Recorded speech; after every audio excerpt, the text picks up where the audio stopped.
Hi guys, for today's video ay kaka-out ko nga lang pala sa trabaho at eto, naghihintay nga po pala ako ng tricycle. Kaya lang sobrang haba po ng pila. First time ko nga palang na-experience ito, yung ganito haba yung pila.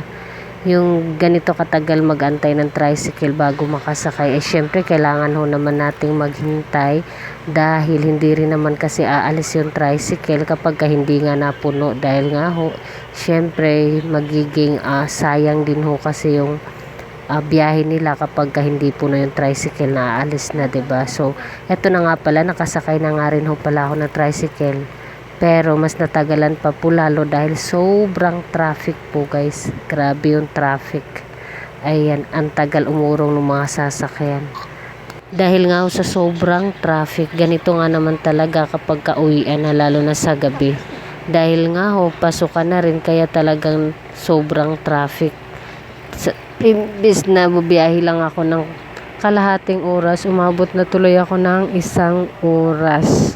Dahil napaka-traffic po talaga. Ayan, kailangan lang talaga mahaba yung pasensya natin sa biyahe.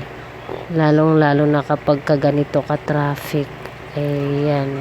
Ayan na nga, share ko lang. At thank you nga pala sa mga new followers at mga supporters at sa mga nag-review ng aking mga video. Thank you so much po sa inyo lahat guys. Hindi ko po kayo maisa-isa.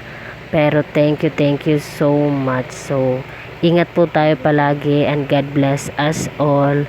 Bye!